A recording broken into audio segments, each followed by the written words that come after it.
Shout out to Squarespace for sponsoring today's video. Stay tuned near the end to hear more about that great sponsor.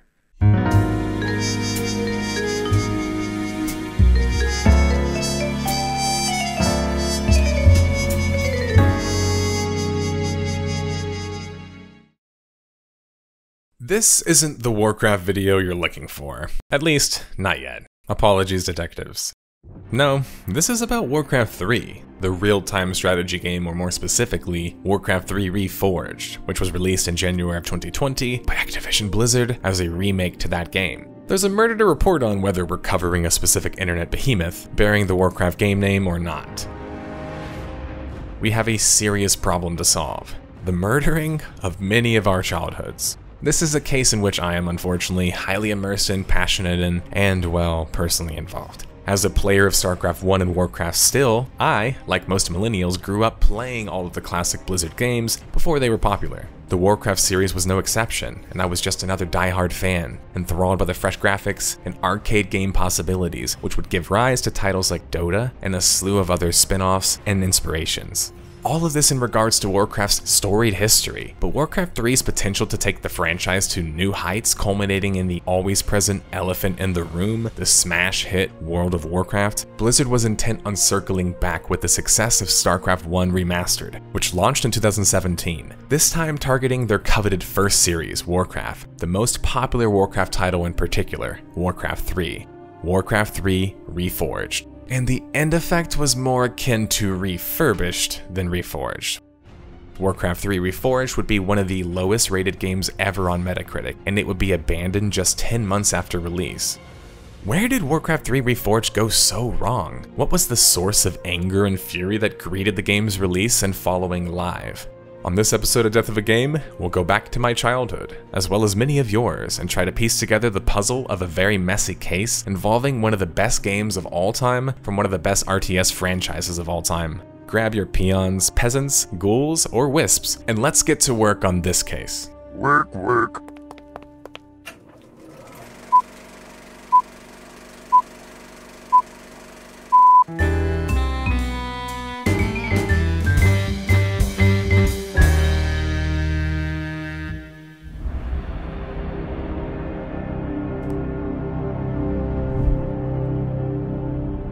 Warcraft 2 Tides of Darkness and the expansion Warcraft 2 Beyond the Dark Portal were my first foray into the world of RTS and Blizzard period, thanks to my grandpa, a fan of the genre. After reaching commercial and critical acclaim, Blizzard would launch a third title in the universe of Warcraft, making for a trilogy series dubbed Warcraft 3 Reign of Chaos in July of 2002.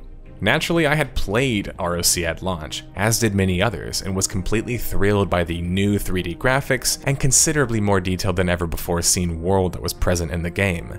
But it was the opportunity to create unique custom games that really captured my and many other players' hearts about Warcraft 3 even before the Frozen Throne expansion. Because of the game's age and limitations, Warcraft 3 could push the RTS genre arcade-wise in ways that the old StarCraft game, which many of us liked and still do globally play, just couldn't.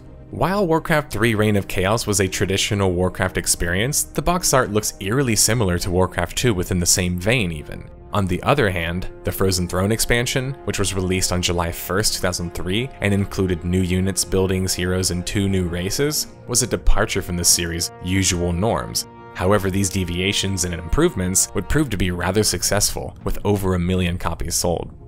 Blizzard would eventually combine the two in a battle chess, which is probably most people's first exposure to the games. However, the greatest success of Warcraft 3 as a game was the eventual release of World of Warcraft, which capitalized on the world itself. The blockbuster video game that revolutionized the MMORPG genre. Wow. So Warcraft 3's legacy is truly monolithic, it's unmistakable, and its legacy is indelible. WoW was created in the Warcraft 3 engine after all. Warcraft 3's campaign 2 really shines in the Frozen Throne expansion with the story of Arthas, which most people, spoiler, know him this point as the Lich King. But Warcraft 3 as a title itself, actual multiplayer success, was really in the custom game realm, not the competitive multiplayer space, with the popular mod Defense of the Ancients that helped to establish the MOBA genre. Growing up, I was a huge fan of custom games. I used to get up at 6 AM and play a few games until my grandparents woke up and told me to get off the computer. My drug of choice was Helm's Deep, probably because I loved it in StarCraft as well, which I had played starting in 1999 and subsequently for 10 plus years. So sure, I'm a bit biased about the custom game legacy of Warcraft 3 and StarCraft in general. But the game's multiplayer competitive scene in Warcraft had a number of issues that plagued the game, and it unfortunately was living in the shadow of Blizzard's own stablemate StarCraft 1, still even in 2004. Before the Warcraft 3 competitive multiplayer fans jump all over me, Warcraft 3 had its own long-running competitive scene, with numerous high-profile tournaments and champions. It just never quite reached the same heights as StarCraft, living in the shadow of it throughout its heydays in terms of prize payout and global reach. There's probably a plethora of reasons for why besides just this, which is worthy of getting its very own video from a content creator, I believe, but that's the gist of it. And that context is very important for Warcraft 3's remaster title, which was actually aiming to be more than just a remaster. Following the success of taking their StarCraft franchise on the remaster train, Blizzard was looking to have Warcraft 3 have the same treatment and then some. Announced at BlizzCon 2018 in November, Warcraft 3 Reforged. The moniker Reforged came from the fact that Warcraft 3 Remaster was shaping up to be more than just a remaster. The first descriptions suggested it was just only a remaster. However, Blizzard stated in Polygon's coverage of the game that Warcraft 3 Reforged was a full reworking of the old title. In a way, it was a hybrid between a remaster and a remake, complete with new content, new storylines, and possible story retconning. While this might have seemed slightly alarming to some fans, Blizzard's logic was rather solid. They stated that when approaching Korean pros for StarCraft 1's remaster, where the title is basically a sport, pros stated that they wanted the game to be the same, just with some better packaging. Contrast this to when Blizzard questioned people about Warcraft 3, and suddenly they had the perspective that maybe there was some actual work to do on the game's competitive scene. Senior producer Brian Stillwell expressed interest in pushing the limits of Warcraft 3 to try and achieve more, that perfect balance he believed StarCraft possessed. Blizzard was promising hundreds of balance changes to heroes, units, and buildings in an attempt to modernize the game. Most interestingly, this is when we realize that the already acknowledged stark contrast between StarCraft 1 Remaster and Warcraft 3 Reforged going forward. Blizzard had already been updating Warcraft 3 in preparation for the new relaunch of the game, but they weren't exactly giving their classic player base a choice in the matter, which is always going to be controversial. This isn't the same as hitting a switch for a classic remaster button. This is fundamentally changing the core game and not giving your player base an option to toggle off or out. According to QA test lead on the project Nicholas Louie and designer Michael Scipione, the owners of Warcraft 3 Reforged would be able to play with and against players of the original Warcraft. Blizzard would also make promises to reforge the game's iconic cinematics and even teamed up with writer Christy Golden, who was already working with Blizzard on multiple Warcraft projects and novels to help retcon some of the game's story. The retcon changes reportedly were going to target having a renewed focus to essential characters that we thought deserved a little bit more time in the limelight, said Stillwell. Hints at more focus on Jaina and Sylvanas, who would go on to become more popular characters in the universe, utilized later in World of Warcraft, Heroes of the Storm, Blizzard's MOBA, and Hearthstone, their card game. Stillwell would use the prominence of murlocs and how prominently they are featured in World of Warcraft as an example, whereas in Warcraft 3, they were generated by retexturing a ghoul on the map to add additional creeps. While I understand purist objections, particularly those who want a no alterations remaster, Blizzard was making a compelling case for revamping Warcraft 3, and they promised to send out the major artillery to make it happen. With the launch set for 2019, Warcraft 3 Reforged, as the name implied, was really going to reforge Warcraft 3 in the eyes of former players and fans and possible new fans, for better or for worse potentially. Because the two games were still assumed to be separate, the two games as in Warcraft 3 Classic and Warcraft 3 Reforged, the optics weren't that bad yet considering a possible failure. Because if it failed, then you could just play the Classic project, right?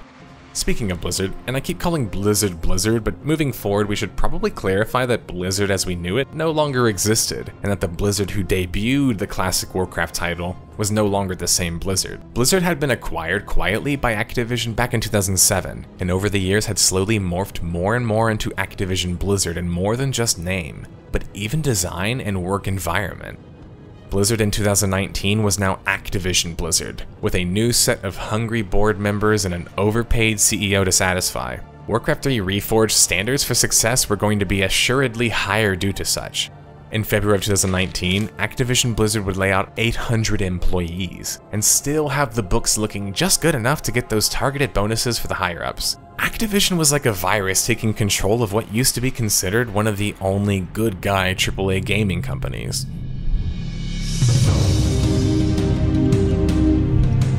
The multiplayer beta for Warcraft 3 Reforged would commence on October 29th, 2019, and would be confined to 1v1 and 2v2 matchmaking. Starting with orcs and humans, the army would soon expand to include undead and night elf forces. Those who pre-ordered the specific edition of the game nicknamed Spoils of War were also given first priority for invitations. Focusing on testing their multiplayer portion seemed to be the best move going forward, due to the inherent nature of needing to test in an online environment. But no testing of the campaign yet was still worrying. Sure, they were redoing parts of it, so that's kind of expected, remastering the cinematics, and more as mentioned before, but no campaign test meant that it was further off of completion than perhaps wanted, when you're gonna launch by the end of the year. This would be confirmed when Blizzard would announce November 1st, 2019 that they actually wouldn't be retconning the story on Warcraft after all. Instead, they would just be focusing on the already momentous task of updating tens of thousands of individual assets while supporting custom mods and millions of custom maps.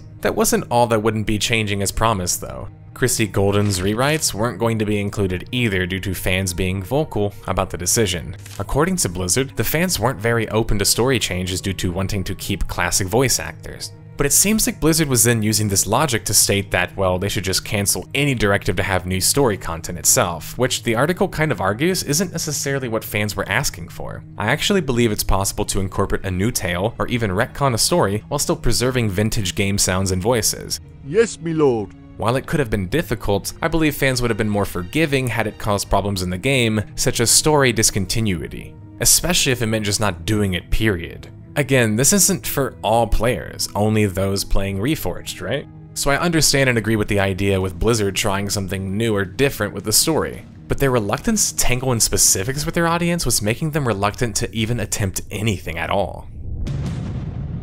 Warcraft 3 Reforged would be met with a short delay December 17th, 2019, with the new launch set to target January 28th, 2020 of the next year. According to beta testers, this date didn't seem really realistic either, as Warcraft 3 Reforged, already in beta testing, had been suffering from immense performance issues, and reportedly didn't even have working menus yet. In fact, a 1-month delay kinda seems bizarre, really, but with the gift of hindsight, we kind of know why now. It's primarily a financial one. According to Blizzard's spokesman later on, they would admit they took pre-orders for the game even though they knew it wasn't ready. Added that they should have resist the urge to ship an unfinished product because of financial pressure, which is very likely related to the game launching just in time to meet those quarter financials, combined with them not wanting to refund or even return pre-orders. But it could also speak to the game potentially being unfinished, as beta testers and rumors were circulating about just that fact. Financial reasons in that context could relate to development and content cost. For the Warcraft 3 Reforged season, Blizzard would be teaming up with ESL, a long-running esports tournament organizer and provider, signing up for a 3-year contract which would span 3 seasons and include a significant final tournament prize pool at the conclusion of it all. If the competitive scene in Warcraft 3 Reforged takes off, it had the potential to reignite the long-dormant competitive scene in Warcraft in general, as well as fill in some of the holes of Warcraft 3 Reforged, even if it launched unfinished and missing some of the features. The only problem is, there's probably a good chance that those reasons are going to contribute to the multiplayer experience also not being up to par too, right? ActiBliz, on the other hand, intended to make things worse, so they ingeniously posted an update on a use policy included in Warcraft 3 Reforged after people's pre-orders were already locked in and anticipating the game. Or at the very least, they tried to be ahead of anybody who may leak their policy after a thorough review. That's actually what happened. Activision Blizzard would now have complete control over all custom games under this new game use policy. Custom games and their potential to profit would also be restricted, as would the use of third-party content that could infringe on IP rights. Rest in peace, my favorite custom game ever, Helm's Deep. This uncovering and change single-handedly killed my interest in the game just overnight. When I heard about this, I never even bothered buying Warcraft 3 Reforged at launch. I only recently purchased it with the desire to play on the community Warcraft 3 ladder, Warcraft 3 Champions, since the actual game doesn't have one, and introduce the game to my cousin who's a StarCraft lifer. Seriously though, you guys are that bitter that you lost Dota to Valve? Really? It's not like you had them in your community the whole time and could have offered some sort of opportunity yourself, right? It just feels like a mixture of sour grapes and corporate overreach. While you may argue it's simply a good idea from an economic or legal standpoint, in actuality it killed a number of well-known custom games in Warcraft 3 as well as prohibiting and discouraging the creation of new ones. Consider that for a moment. Helm's Deep as mentioned, Risk, Battlestar Galactica, Resident Evil, and all of these other popular mods in Warcraft would now be prohibited as a result of the new rule. For some players, including myself, custom games were pretty much all they played in Warcraft or StarCraft at times, especially when they were getting destroyed in ladder. However, Blizzard's draconic handling of the situation was clearly tone-deaf to their audience, and there was no way committed Warcraft fans wouldn't let them know about it. It also didn't make any sense when StarCraft 2 had a more open policy regarding such, even allowed some creators to sell their own mods through Blizzard itself with a profit share. Blizzard, who's known for finally polishing their games, appeared to be battling to push Warcraft 3 beyond the finish line period, with the game suffering from development troubles and self-inflicted wounds from the top of the command chain.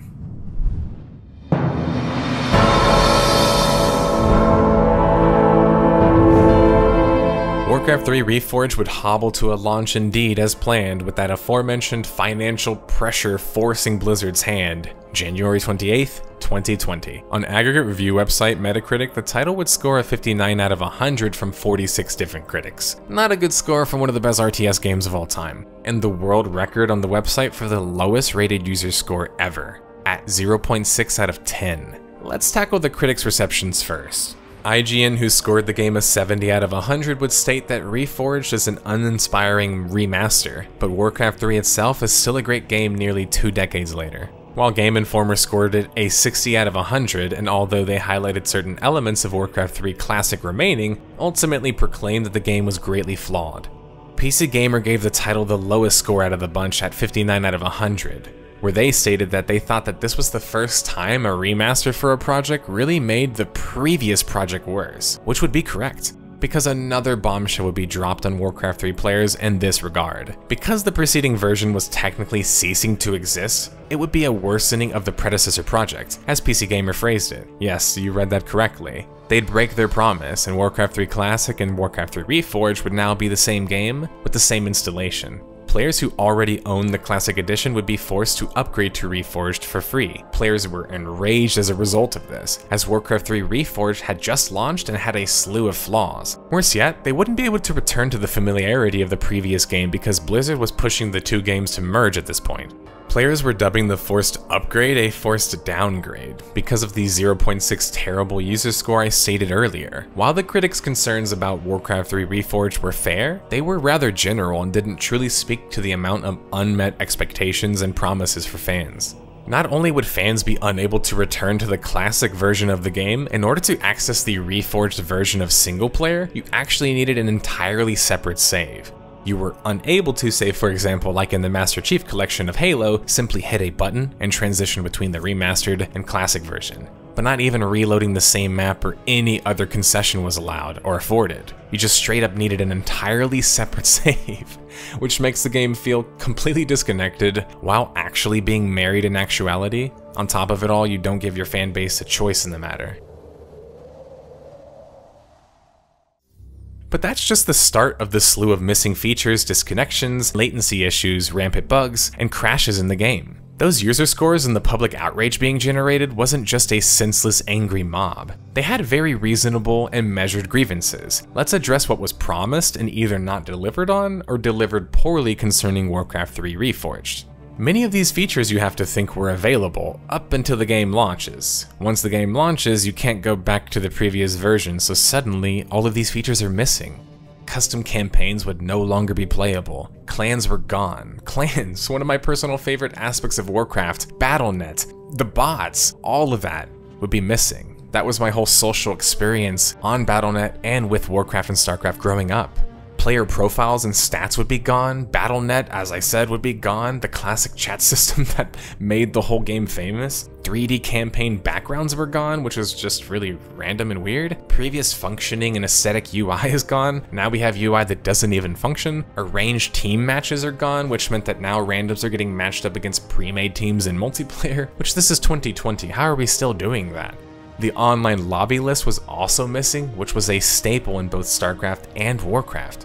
That covers the majority of the previous features that were missing, but that's not even it. There's more promised features and changes meant to accompany Warcraft 3 Reforged, befitting of the name, right? The 4 hours of cinematics that were promised to be redone? Nope. Same cutscenes, just upscaled. In fact, one of the major cinematics in particular in the new Reforged version is, by many fans' opinion, actually ruined. Sure, it has one of the few new fancy cinematics that were supposed to be teased and included in the game, but the new Arthas model looks like an anime character, and he walks like an old man with arthritis using his sword as a walking stick. I mean, Arthas? Arthritis? It's like, did they not even think about connections there? I mean, that's just poor CGI though, memes aside.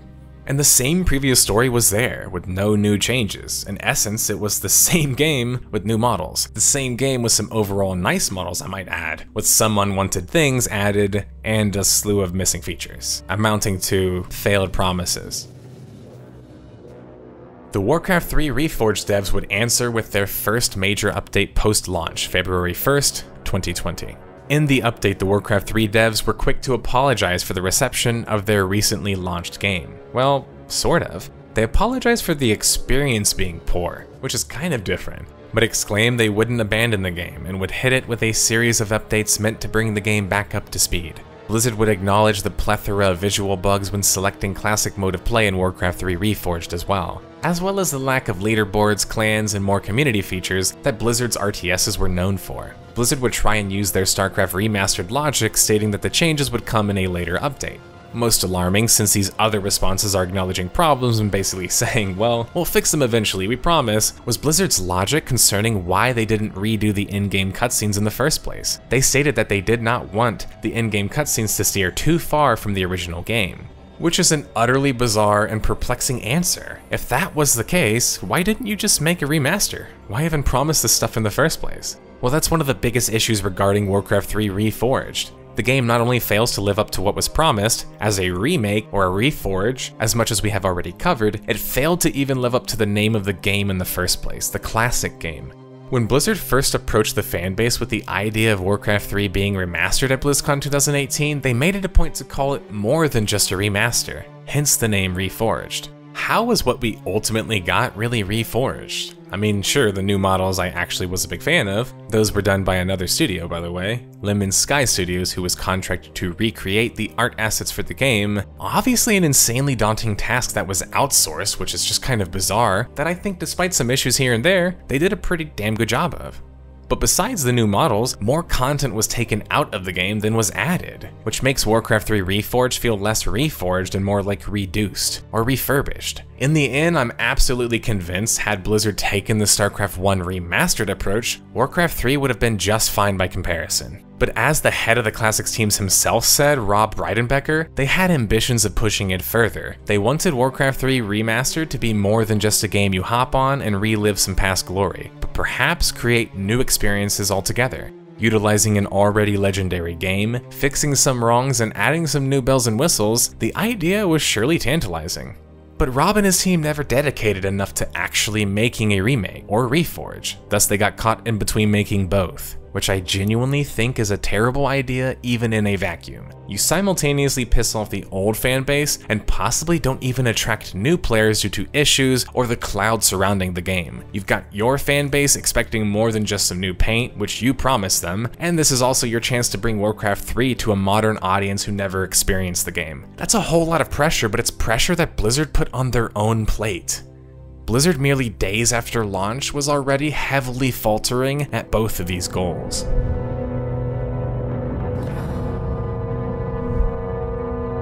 Players were in such an outrage they even pressured Activision Blizzard to issue full refunds for Warcraft 3 Reforged, which is not ever going to be the full amount of the pre-order money back, since most people might just move on and maybe just don't get a refund.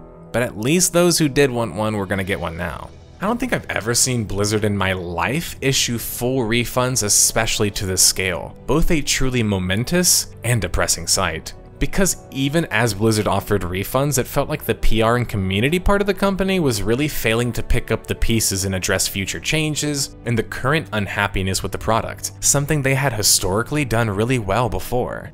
But if it wasn't clear at this point in 2020, this is Activision Blizzard now. With most of the original Blizzard founders and original key members gone, we're watching one of the game companies we never believed to be capable of failing falter in front of our eyes. Nearly a month after launch, Blizzard would launch another significant patch, but the issue with the patches that Blizzard was putting out was they were primarily focused on smaller things in the big scope of things. For example, the plethora of bugs, both audio and visual, and fix the barely working UI, which are very important things to fix. These are all needed and important, but the player base's response was a resounding "that's it?" Because you have to remember, all of these things were expected to be fixed and ironed out already, since they were already fixed and ironed out in the previous game. Although oftentimes those that are going to work on new content aren't going to be the same developers working on bug reports and bug smoothing, to the player base, they can't really distinguish the difference, and all they can think about are why parts of the game they loved are missing, especially from a game that's supposed to push the limits in a modern age.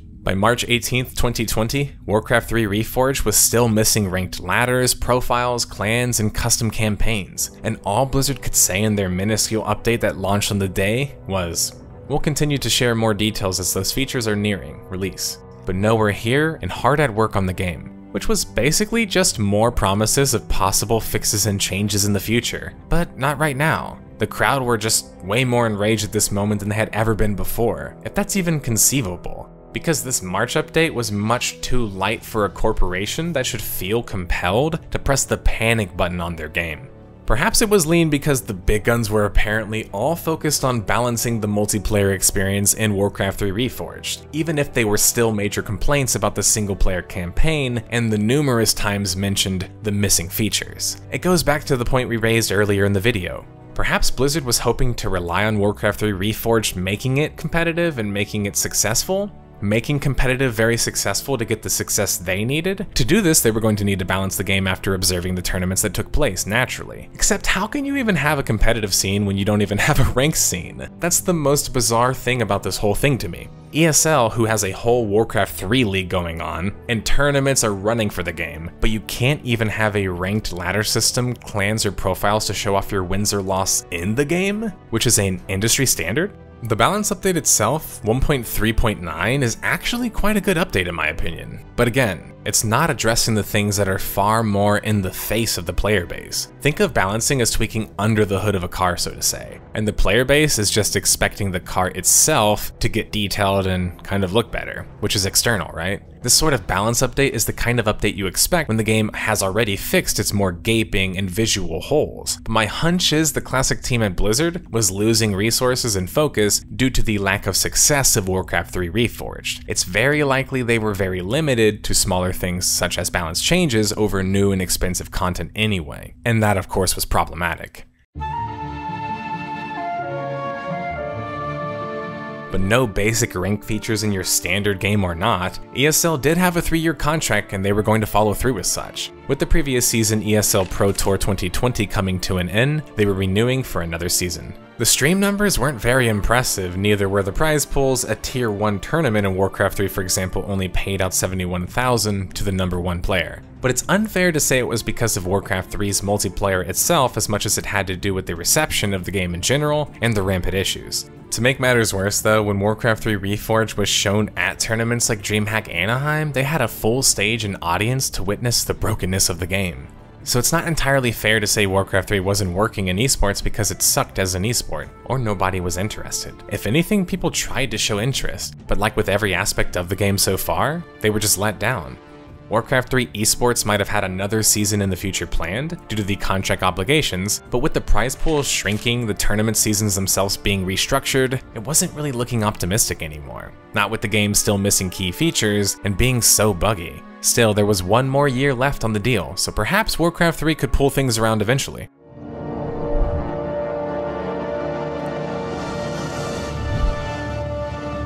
Well, about that actually. That didn't seem very likely when January 23rd, 2021, essentially a year after launching, Blizzard would be dismantling their classic games team altogether. The team behind Warcraft 3 Reforged. Blizzard would gobble up Activision's Vicarious Visions, who would now be pinned with doing Diablo 2 Resurrected instead of the previous team that was disbanded, which by the way they would later succeed at. Blizzard, instead of trying to build on their classic games team, would basically just hire an entirely new team to replace them. According to the report from Bloomberg, Team 1, as they were dubbed, members would be given a few weeks' chance to interview to work elsewhere at Blizzard. So you weren't guaranteed a job, you still had to interview. Which sounds like they wanted to do a re-vetting of their own developers, which is not a good sign or look at all. For those who could get jobs elsewhere externally, they would go work for Impartial Studios, Frost Giant, and Dreamhaven, which were former spin-off ex-Blizzard studios. And for those who couldn't get a job internally or through an alumni company, well, they just got the axe, we can assume. So what about Warcraft 3 Reforged? Well, Blizzard would be bringing in some third-party development team to work on it now. Well, if they were actually going to work on it. The last update for Warcraft 3 Reforged and subsequent last communication from Blizzard came April 13th, 2021, dubbed Update 1.3.10. And yep, you guessed it. It was another balance patch. Still no clans, bots, rank ladder, or custom campaigns, and all of the other missing features. The head of the classic games team, Rob Breidenbecker, on the other hand, would quietly exit the company in April on his own. Speaking of Breidenbecker, after journalist Jason Schreier covered the Warcraft 3 remake, it was uncovered that Breidenbecker, during his reign at Blizzard on Warcraft 3 Reforged, was described as aggressive and stressful to work with. According to the report, developers who worked on the project complained of exhaustion, anxiety, and even depression. You can't just blame the developers, they were being underpaid and overworked, clearly. The classic games team in general was a team of outcasts effectively, and even had a restricted hiring budget. Some developers were reportedly working on multiple jobs at once, crunching to finish the game on the not-so-realistic schedule the suits at Activision had for their quarter revenue. Following the mass layoffs we covered back in February of 2019, Blizzard was clearly hurting, laying off 800 people, which primarily targeted the support departments. The shuffling of work talent created other issues, with the wrong developers in wrong positions leading to a poor project structure in Warcraft 3. David Fried, who was an original Warcraft 3 developer tasked to work on the new Reforged, stated he was deeply disappointed that Activision would actively work against the interests of all players in the manner that they did. Fried stressed it was quite telling that longtime dev and founder Mike Morhaime had resigned merely weeks before Reforged was presented at BlizzCon 2018. Fried would also leave the company after the aforementioned restructure. Breidenbecker and top executives were getting a heavy dose of blame from ex-developers on the project, going as far to state that even key leadership warned about the impending disaster that would be Warcraft, but were ignored. The worst was true. Not only did Warcraft 3 Reforged have an unhealthy, poorly structured work environment, its failures, according to those working on the game, were quite apparent and expected, which makes accepting those pre-orders really that much worse. The reports also speak to Activision and their new hands-on approach regarding Blizzard, whereas in the past they had allowed the company to operate rather independently. While many only believe Blizzard was acquired back in 2012, Activision reportedly absorbed them back as far as 2007. Activision's influence was impossible to not see now in 2021 amongst Blizzard, especially with so many of the senior talent and founders gone from the company. Blizzard was the sweetheart of the gaming community, especially the online RPG and RTS communities. That was no more. Activision had assumed direct control, and were making the new relationship more like Activision Blizzard than ever before. Activision was still raking in the cash, all the while ruining Blizzard's decades-long reputation and allowing many of their key titles to falter seemingly beyond repair. It's unsure why they decided to go so radioactive lately regarding this strategy. My thoughts are they simply underestimated pissing off a loyal fanbase by basically desecrating their favorite game, and how long they would be able to milk such before they were going to be held accountable. That's not even counting the whole slew of harassment claims and the lawsuit being levied against Activision Blizzard as we speak. Got to love American corporate though. Endless profit for everyone, until all of the talent leaves, you fire 800 people, and your games do poorly, right? Short-term profit was the culprit here, and Activision Blizzard was only going to be able to rake in insane cash while operating at a mass public negative stigma for so long. After all, if no one wants to buy your games or give you money anymore, the gravy train stops, lads. But I doubt they cared too much about that, as their handling of Warcraft 3 Reforged launch showed. It's sad, especially because Warcraft 3 was caught in the crossfire of it all. But these failures of Warcraft 3 Reforged, that would later even extend to World of Warcraft and other Blizzard projects in ways, were really just the chickens coming home to roost. Activision Blizzard had treated the audience for the past 5 years rather poorly, and it might have taken a few large grievances, a failed classic relaunch of a game, for players to come to their senses and abandon Blizzard for good.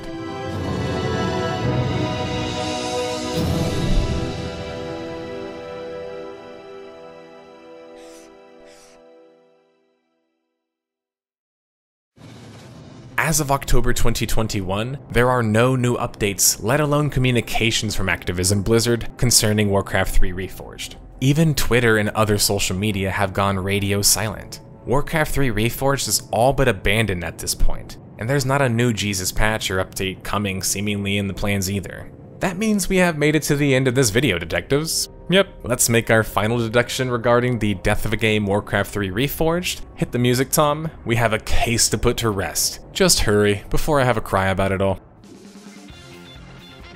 Warcraft 3 Reforged was caught between being a remaster and a remake. Activision's influence in the way of immense financial pressure was felt. Missing key features the previous classic version had. The game clearly launched unfinished, buggy, and complete with latency issues and disconnects. Forced Warcraft 3 Classic players to upgrade to the Reforged version. Effectively, a team of outcasts were working on the game with little resources by comparison. The development team was underpaid and overworked and had a hostile work environment. With that note, we can put this case to bed. It's not an easy pill to swallow, but we don't have much choice but to play what was given to us if we want to ever play Warcraft 3 again. And if that's the same current broken state, that will always be a travesty for us and those who never got the chance to play the game in its heyday. I usually like to end these videos on a positive note, despite the name and the moniker of the series. But the most positive note I can think of regarding Warcraft is the non-confirmed rumors of a 4th game coming, and Warcraft 3 Champions Ladder, which functions better than the actual game's matchmaking itself. Speaking of which, I think I've got a game to catch. Thanks for watching, detectives. This is the greatest team of hunters ever assembled. Thanks Squarespace for sponsoring today's video. What is Squarespace, you say? Well, Squarespace is an easy-to-use, powerful, and beautiful online platform where you create your very own website with the help of their templates and service. You can then connect with your audience through members-only content, manage members, send email communications, and get audience feedback, all on Squarespace. You can track things like unique visitors, page views, and even get insight into which are your top traffic sources. You can automatically push your website content to your favorite social media channels too, so people can follow you there as well. Squarespace can even help you set up your e-commerce easily through the platform, allowing you to manage inventory, promote products, and streamline any bookkeeping needs. You can then take your products and ship them globally. Go to squarespace.com for a free trial, and when you're ready to launch, go to www.squarespace.com/nerdSlayer for my code to save 10% off your first purchase of a website or domain. Thank you again, Squarespace, for sponsoring this video.